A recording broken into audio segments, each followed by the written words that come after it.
Well, thank you very much, everyone, for your attention and this opportunity.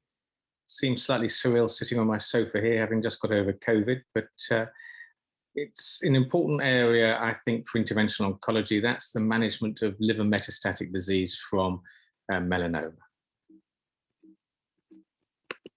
Now, I think the first thing to be clear about is while malignant melanoma, that's ocular and cutaneous melanoma, both derive from the melanocytes, they have a remarkably different behavior pattern.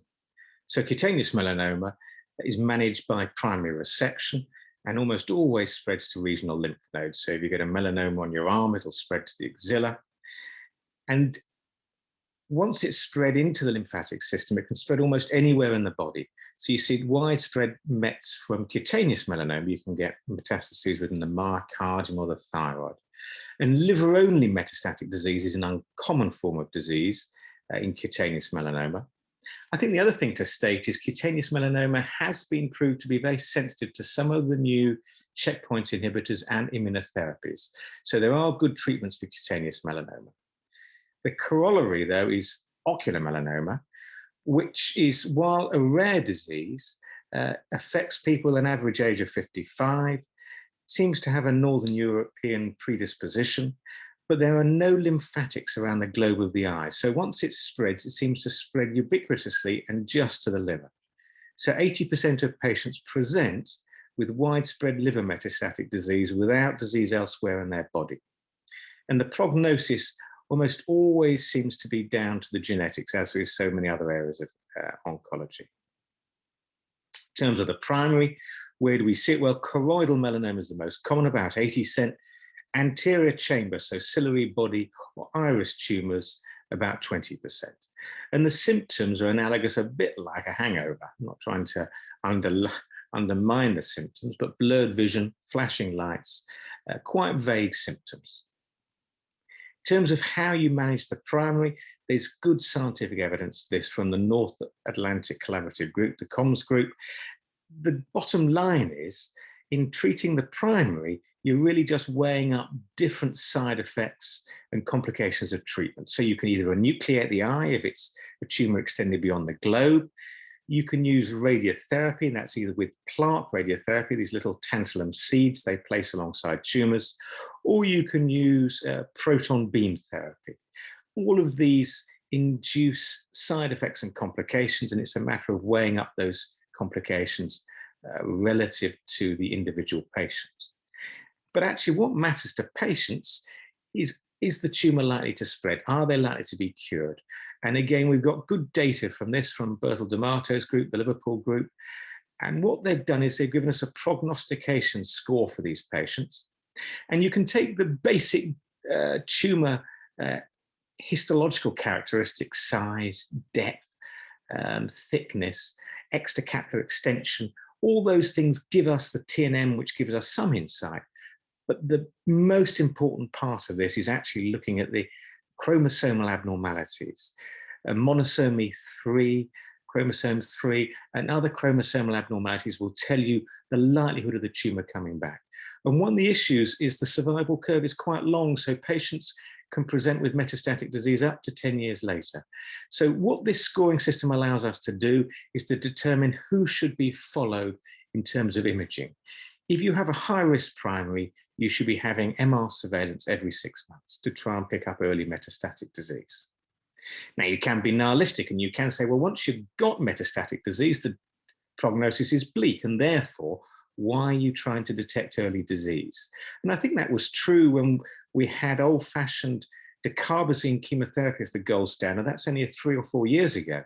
Response rates of 15%. But now we do have effective interventional oncology treatments for these tumors, and therefore picking up the tumor at an early stage does make an impact on patient survival. The pattern of disease is important.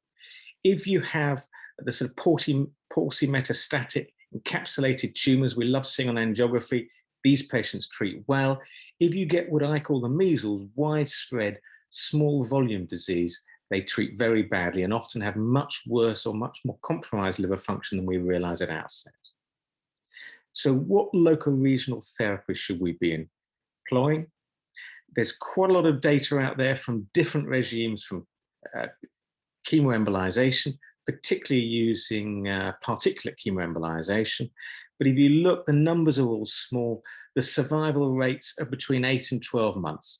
There are a few standout numbers, but these are very selective patients with very small volume disease. Often other centers would have gone to surgery or to ablation for those kind of patients. So what we know is there's no strong evidence for drug-eluting bead taste currently. If you're going to do it cautiously. You've got a normal background liver, and obviously there's a significant risk of causing biliary injuries. In terms of radioembolization, obviously we have two different options now, with glass, with TheraSpheres, and with SIRT, with resin. The data, again, the numbers are small.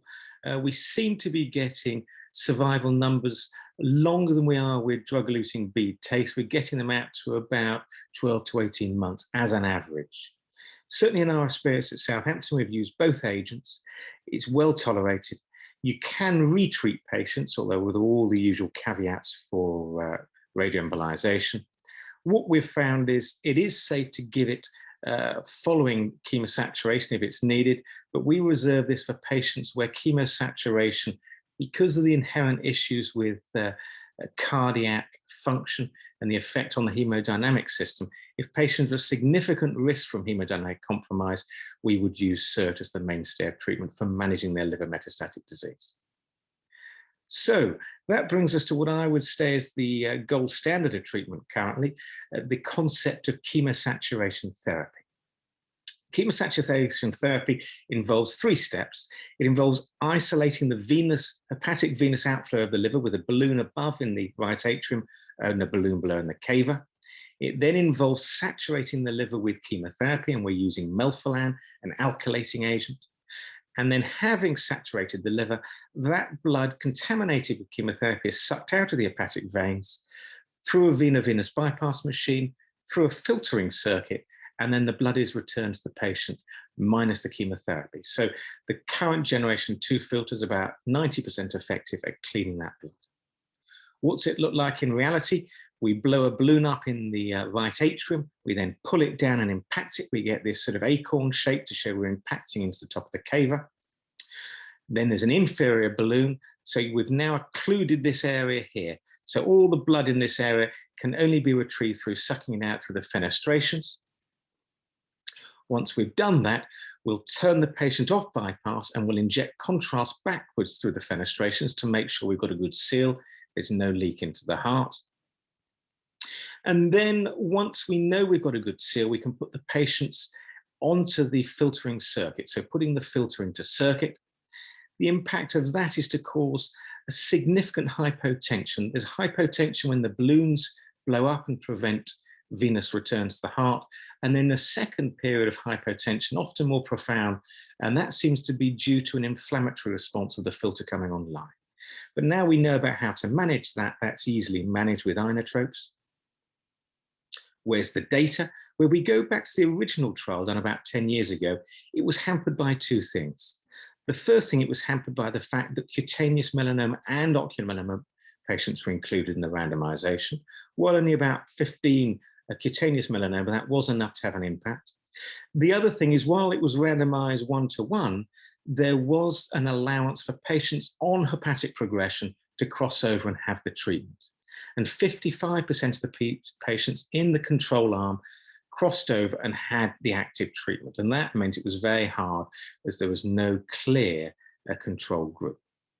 What we did find out when we looked at intention to treat is that patients that had the treatment, so this is chemosaturation, had a much longer time to progression.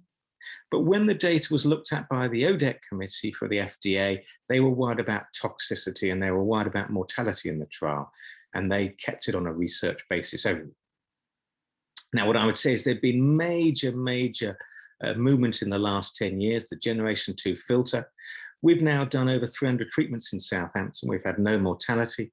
Average length of stay is now down to 2 to 2.5 days, and patients are tolerated this incredibly well.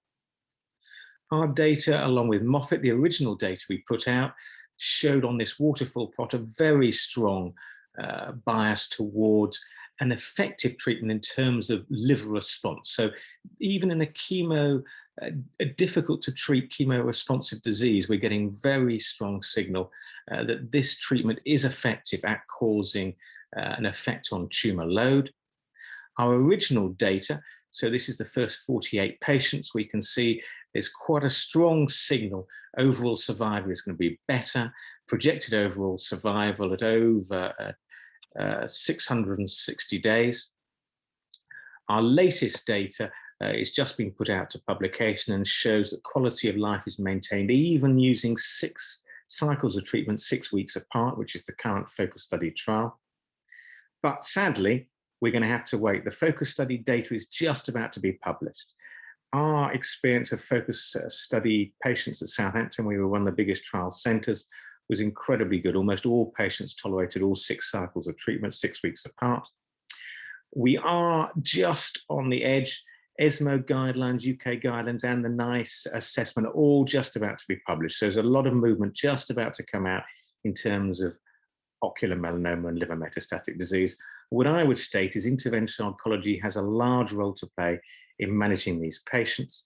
And also, I think we're going to find that chemosaturation has an evolving role within ocular melanoma and then further out into other areas of interventional oncology. Thank you very much for your time, and I hope that's been informative.